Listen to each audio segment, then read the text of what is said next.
അങ്ങനെ രാഹുൽ മാങ്കൂട്ടത്തിന് ജാമ്യം കിട്ടി പുറത്തിറങ്ങിയിരിക്കുകയാണ്. കഴിഞ്ഞ ദിവസം രാഹുൽ പുറത്തിറങ്ങിയതിനു ശേഷം പ്രത്യക്ഷത്തിൽ അല്ലെങ്കിലും പരോക്ഷത്തിൽ പലരും ആഹ്ലാദിക്കുന്ന ഒരു സാഹചര്യം ഉണ്ട് എന്നുള്ളതാണ് യാഥാർത്ഥ്യം.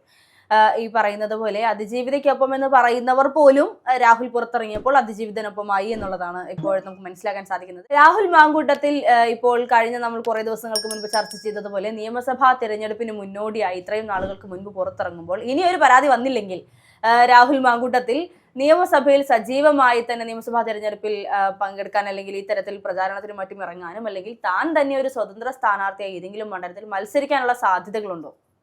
സ്വതന്ത്ര സ്ഥാനാർത്ഥിയായിട്ട് രാഹുൽ മാങ്കൂട്ടം മത്സരിക്കില്ലായിരിക്കും. കാരണം അയാൾക്ക് ഒരു യൂത്ത് കോൺഗ്രസിൽ വളർന്നു. കോൺഗ്രസ് അയാളെ രാഹുൽ മാങ്കൂട്ടം എന്ന വ്യക്തിയെ തള്ളി പറഞ്ഞിട്ടില്ല. അയാൾ ചെയ്ത കുറ്റത്തെ മാത്രമേ തള്ളി പറഞ്ഞാൽ. പക്ഷേ രാഹുൽ അഗ്നിശുദ്ധി വരുത്തി തിരിച്ചു വരട്ടെ എന്ന് പറയുമ്പോൾ പോലും രാഹുലിനെ ഈ തെരഞ്ഞെടുപ്പിൽ എന്തായാലും കോൺഗ്രസ് ഒരു പക്ഷേ തെരഞ്ഞെടുപ്പിൽ എന്തായാലും രാഹുലിന്റെ ഒരു പ്രവേശനമൊന്നും കാണില്ല. കാരണം പിന്നണിയിൽ തന്നെ നിൽക്കുകയായിരിക്കും ചെയ്യാൻ പോകുന്നത്. അയാളുടെ ഒരു രാഷ്ട്രീയപരമായിട്ടുള്ള എന്ന് വെച്ചാൽ സപ്പോർട്ട് ഉണ്ട് അയാൾക്ക്. ഞാനിപ്പോ കാണുന്നത് രാഹുൽ മാങ്കൂട്ടത്തിന്റെ ഒരു വിശുദ്ധനായിട്ടാണ്. നമ്മൾ സാധാരണ വിശുദ്ധ പദവികളൊക്കെ കൊടുക്കുന്നത് ഇത്രയും കാലത്തെ പ്രവർത്തനങ്ങളൊക്കെ മാനിച്ചുകൊണ്ടാണ് കൊടുക്കുന്നത്. പക്ഷെ ഇങ്ങനെ ഒരാൾക്ക് ഒരു ചെറുപ്രായത്തിൽ തന്നെ ജനങ്ങളുടെ ഭാഗത്തു നിന്ന് ഒരു വിശുദ്ധ പദവി കിട്ടുന്ന ആദ്യത്തെ ആൾ രാഹുൽ മാങ്കൂട്ടമായിരിക്കും. തീർച്ചയായിട്ടും അതും ഇത്രയും കേസുകൾ ഉണ്ടായിട്ടും എന്നുള്ളത് പ്രധാനപ്പെട്ട ഒരു കാര്യം തന്നെയാണ്. അതിജീവിത എന്ന് പറയുന്ന പേര് പോലും വിളിക്കാൻ പാടില്ല. ആ സ്ത്രീകളെ ഒന്നും നമുക്ക് അങ്ങനെ ടാഗ് ചെയ്യാൻ പാടില്ല. പരാതിക്കാരിയാക്കി മാറ്റണം എന്ന് പറയുമ്പോൾ അപ്പൊ അതിജീവിത എന്ന് പറയുന്നത് പരാതിക്കാരിയാകുമ്പോൾ അപ്പൊ അപ്പുറത്ത് വിശുദ്ധനായി മാറുന്ന രാഹുൽ മാങ്കൂട്ടമാണ്. കാരണം വിശുദ്ധപരമായിട്ടുള്ള കാര്യങ്ങളാണ് നിഷ്കളങ്കനായിട്ടുള്ള അല്ലെങ്കിൽ കൊടുക്കാൻ വേണ്ടി മാത്രം കുറെ പരാതികളുമായി പെൺകുട്ടികൾ രംഗത്ത് വന്നിട്ടുള്ള ഒരു രാഷ്ട്രീയ നേതാവിന്, ഒരു യുവ നേതാവിന്റെ വളർച്ചയ്ക്ക് തടയിടാൻ വേണ്ടി കൃത്യമായി പ്ലാൻ ചെയ്ത് വന്നിരിക്കുന്ന പരാതികളാണ് ഈ പറയുന്ന മൂന്നും എന്നുള്ളത് നമ്മൾ ശ്രദ്ധിക്കേണ്ടതാണ്. അത് ഒന്നല്ല രണ്ടല്ല മൂന്നിപ്പോൾ വന്ന് നിൽക്കുന്നു, പോക്സോ കേസ് വരെ വരുമെന്നൊക്കെ പറയപ്പെടുന്നുണ്ട്. പക്ഷേ ഇതൊക്കെ രാഹുലിനെ കൊടുക്കാൻ വേണ്ടിയാണ് എന്ന് വിശ്വസിക്കുന്ന ഒരു കൂട്ടം ആളുകൾ ഇന്നും ഉണ്ട് എന്നുള്ളതാണ് യാഥാർത്ഥ്യം. അതിനേക്കാളുപരി നമ്മളിപ്പോൾ കഴിഞ്ഞ കുറച്ച് ആളുകൾക്ക് മുൻപ് ഒരു രാഷ്ട്രീയ നിരീക്ഷകനുമായി സംസാരിച്ചപ്പോൾ, ഒരു മുതിർന്ന മാധ്യമപ്രവർത്തകനുമായി സംസാരിച്ചപ്പോഴൊക്കെ അവരൊക്കെ പറയുന്ന ഒരു കാര്യം എന്ന് പറയുന്നത് രാഹുൽ പാലക്കാട് തിരിച്ചു വരും, രാഹുൽ പാലക്കാട് മത്സരിക്കും. ഒരുപക്ഷെ കോൺഗ്രസിനകത്ത് മത്സരിക്കാൻ സാധ്യതയില്ലെങ്കിൽ പോലും അദ്ദേഹം സ്വതന്ത്രനായി മത്സരിക്കുകയാണെങ്കിൽ കോൺഗ്രസിനെ തന്നെ അദ്ദേഹത്തെ അനുകൂലിക്കുന്ന ഒരു കൂട്ടം ആളുകൾ ആരും അറിയാതെ അദ്ദേഹത്തിന് വേണ്ടി പ്രചാരണത്തിന് ഇറങ്ങും, ആരും അറിയാതെ അദ്ദേഹത്തെ വിജയിപ്പിക്കുമെന്ന്. ഒരുപക്ഷെ സാധ്യമായിരിക്കാം, അസാധ്യമായിരിക്കാം, നമുക്ക് പൂർണ്ണമായി തള്ളിക്കളയാൻ സാധിക്കില്ല. ചിലപ്പോൾ BJP ഇത്തരത്തിൽ രാഹുൽ മാങ്കൂട്ടത്തിനെ തങ്ങളുടെ കൂടെ ചേർക്കാൻ സാധ്യതയുണ്ട്. കാരണം ഇപ്പോഴത്തെ BJPയുടെ സാഹചര്യത്തിൽ രാഹുലിനെ പോലെ ഒരു വ്യക്തി വന്നു കഴിഞ്ഞാൽ, കേസുകൾ മാറ്റി നിർത്തിയാൽ രാഹുലിനെ പോലെ ഒരു വ്യക്തി ജനപ്രിയൻ വന്നു കഴിഞ്ഞാൽ അത് റെസെറ്റ് ആയിരിക്കും എന്നുള്ളത്. രാഹുലിന് പക്ഷേ ഈ പറയുന്ന BJPയിലേക്ക് പോകാൻ ഒരു ചാൻസ് ഇല്ല, ഒരിക്കലും ഇല്ല. കാരണം അദ്ദേഹം പറഞ്ഞു കഴിഞ്ഞ കാര്യമാണ്. അതാണ് ഒരു സത്യാവസ്ഥ. ഇനിയിപ്പോ സ്വതന്ത്രനായി നിൽക്കേണ്ട സാഹചര്യം വന്നാൽ പോലും BJPയിലേക്ക് പോകാനൊരു നിലവിലെ സാഹചര്യം ഇല്ല. കാരണം അല്ലെങ്കിൽ അത്രത്തോളം ഒരു മോശമായിട്ടുള്ള ഒരു ഇമേജ് വേണം. അയാളെ സംബന്ധിച്ച് ഞാൻ പറയില്ലേ, വിശുദ്ധ പട്ടം കിട്ടി കഴിഞ്ഞു രാഹുൽ മാങ്കൂട്ടത്തിന്. ആ രീതിയിലാണ് ചർച്ചകൾ മുന്നോട്ട് പോകുന്നതാണെങ്കിലും എല്ലാം ഒന്നും നമുക്ക് PR ആയിട്ട് കാണാൻ പറ്റില്ല. ഈ പറയുന്ന കമന്റ്സ് ആണെങ്കിലും പ്രതികരണങ്ങളാണെങ്കിലും എല്ലാം PR അല്ല. ചിലതൊക്കെ ഈ പറയുന്ന രീതിയിൽ ഇത്രയധികം പ്രോഗ്രസീവ് ആയോ എന്നൊക്കെ നമുക്ക് ചിന്തിക്കേണ്ടിയിരുന്നു ജനങ്ങൾ. സാധാരണ ഈ പറയുന്ന നോൺ മാരിറ്റൽ അഫേഴ്സിൽ ഇങ്ങനെയൊക്കെ രോഷം കൊള്ളുന്ന ആളുകൾ ഇന്നിപ്പോൾ ഇപ്പോഴും രോഷം കൊള്ളുന്നുണ്ട്. അതായത് പെൺകുട്ടി എന്തിനു പോയി എന്ന് ചോദിക്കുന്ന ആളുകളുണ്ട്. അപ്പോഴും രാഹുലിനെ കുറ്റം പറയുന്നില്ല എന്നുള്ളതാണ്. അത് നോൺ മാരിറ്റൽ അഫേഴ്സിൽ എനിക്ക് തോന്നുന്നു ഇപ്പൊ കല്യാണം കഴിഞ്ഞ സ്ത്രീകളായതുകൊണ്ട് സ്ത്രീകളെ മാത്രം ഒരു പക്ഷം നിന്നുകൊണ്ട്, കാരണം ഇയാള് വിവാഹിതനല്ലല്ലോ, അപ്പൊ വിവാഹിതനല്ലാത്ത ഒരാളെ യൂസ് ചെയ്യുന്ന രീതിയിലാണ് ഈ ഒരു കേസ് പൊക്കോണ്ടിരിക്കുന്നത്. അപ്പോ അങ്ങനെ ചിന്തിക്കുന്ന അല്ലെങ്കിൽ അങ്ങനെ നോക്കുന്ന സമയത്ത് എപ്പോഴും ഈ പ്രോഗ്രസീവ് എത്തിയിട്ടില്ല. ഇപ്പോഴും ആ സ്ത്രീകളെ മാത്രം കുറ്റപ്പെടുത്തിക്കൊണ്ട് ഇയാള് ചെയ്യാതെ ഗർഭമാവില്ലല്ലോ എന്ന് പറയുന്ന ഒരു രീതിയാണ് ഉണ്ടാകുന്നത്. എന്തായാലും ഇയാൾക്ക് പ്രതീക്ഷിക്കാവുന്ന കുറെ അധികം മണ്ഡലങ്ങളുണ്ട്. ഒന്ന് പാലക്കാടാണ്. അതേപോലെ ധർമ്മടത്തേക്ക് എന്തായാലും രാഹുൽ മാങ്കൂട്ടം വരില്ല. പ്രചരണത്തിനൊക്കെ ഉണ്ടാകുമായിരിക്കാം. ഈ പറയുന്ന മുഖ്യമന്ത്രിക്കെതിരെ ശബ്ദിക്കാനുള്ള കെൽപ്പൊക്കെ രാഹുൽ മാങ്കൂട്ടത്തിനുണ്ട്. അതെന്തായാലും ഒരു കേസ് കൊണ്ടൊന്നും വായടപ്പിച്ചു വെക്കാനൊന്നും ധർമ്മടത്തേൽക്കില്ല എന്നുള്ളതാണ്. ധർമ്മടത്തേൽക്കുമോ എന്നുള്ളത് ആലോചിച്ചു. രണ്ടാമത്തെ കേസാണ് ആദ്യമായിട്ട് റേപ്പ് എന്ന് പറഞ്ഞ സാധനം വരുന്നതും. അതിനകത്തില് ഈ കൊച്ചിനെ പിടിച്ചു കൊണ്ടുവന്ന് അതിനെ പറഞ്ഞ് സെക്സ് ചെയ്യാന്ന് പറയാതൊക്കെ കൊണ്ട് ചെയ്ത ആ ഒരു രീതിയിലായിരുന്നു ആ കേസ് മുന്നോട്ട് വന്നിട്ടുണ്ടായിരുന്നത്. പരാതി വന്നിട്ടുണ്ടായിരുന്നു. അന്ന് വളരെ കൂളായിട്ട് ഒന്ന് ചൂടാറിയ അല്ലെങ്കിൽ ചൂടുള്ള ചായ ഊതി ഊതി കുടിച്ച് ചിരിച്ചുകൊണ്ടിരിക്കുന്ന സ്കൂട്ടറിൽ പോകുന്ന രാഹുലിനെ പാലക്കാട്ട് നമ്മൾ കണ്ടതാണ്. പാലക്കാട്ടേക്ക് വന്നു പോകുന്നത് നമ്മൾ കണ്ടതാണ്. ജനങ്ങളുടെ സ്വീകാര്യത, ജനങ്ങളിലേക്ക് ഇറങ്ങി ചെല്ലുന്നത് നമ്മൾ കണ്ടിട്ടുള്ളതാണ്. അതുകൊണ്ട് തന്നെ ഈ മൂന്നാമത്തെ കേസിലാണെങ്കിൽ ഇയാൾ പ്രതീക്ഷിക്കുന്നതിന് അപ്പുറത്തേക്ക് ഇയാൾക്ക് സപ്പോർട്ടും കിട്ടി. അല്ല, രാഹുലിനെ സംബന്ധിച്ചൊന്ന് ആലോചിച്ച് നോക്കൂ. ഇത്രയും വലിയൊരു ഓറയുള്ള ഒരു മനുഷ്യൻ, അല്ലെങ്കിൽ ഇത്രയും വലിയൊരു പോസിറ്റിവിറ്റി നിറഞ്ഞു നിൽക്കുന്ന ഒരാൾ, ഇയാളെ തൊടുന്നവരെല്ലാം പെട്ടുപോകുന്ന ഒരു സാഹചര്യം. കൊടുക്കാനും ഇപ്പൊ അദ്ദേഹത്തെ കൊടുക്കാൻ വേണ്ടി ആയിക്കോട്ടെ, അല്ലെങ്കിൽ അയാളെ അറസ്റ്റ് ചെയ്യാൻ വേണ്ടിയിട്ടോ അല്ലെങ്കിൽ ഏത് രീതിയിലായിക്കോട്ടെ, അല്ലെങ്കിൽ അയാൾ അനുകൂലിക്കുന്നവരായിക്കോട്ടെ. ഈ രാഹുൽ ഈശ്വറിനെ പോലെ ഇത്രയും ഘോരഘോരം എന്ന് പ്രസംഗിച്ച് താൻ ജയിലിൽ പോയിട്ട് പോലും രാഹുലിനെ സംരക്ഷിച്ചുകൊണ്ടിരുന്ന കുറെ ആളുകളുണ്ട്. അപ്പോൾ അത്തരത്തിലുള്ള ആളുകളൊക്കെ തന്നെയും രാഹുലിനെ ഇന്നും അനുകൂലിക്കുന്നു. രാഹുൽ എല്ലാം കഴിഞ്ഞപ്പോൾ 3 കേസുകൾ വന്നു കഴിഞ്ഞു, അതിൽ നിന്നും പുറത്തിറങ്ങി.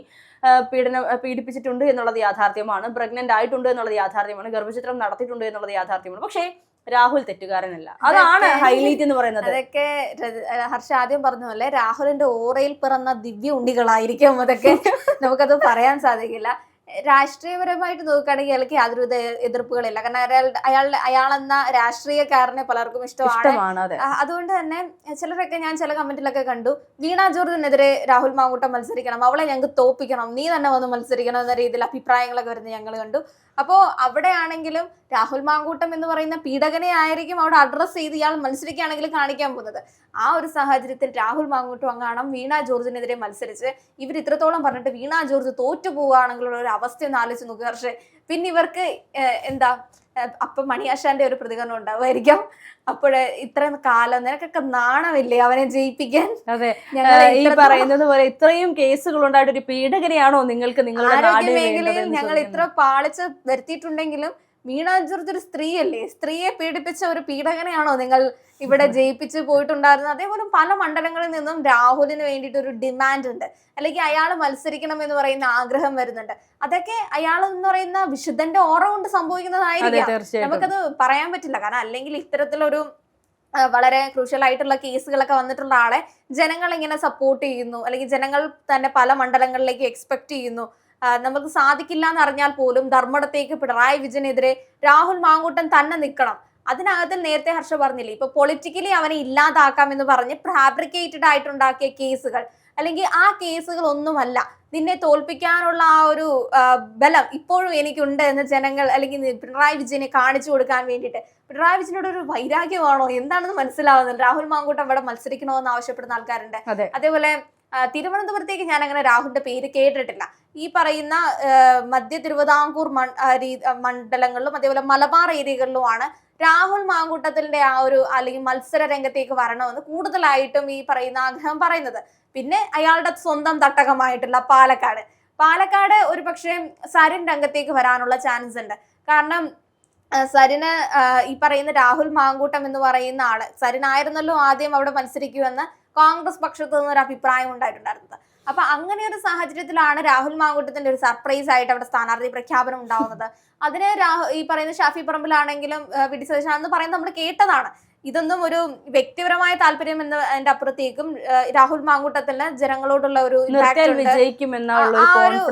ആ കോൺഫിഡൻസ് കൊണ്ടാണ് അയാളെ അവിടെ നിർത്തുന്നത്, അല്ലാതെ പാർട്ടി ഒഴിവാക്കുന്നതല്ല സരിനെ.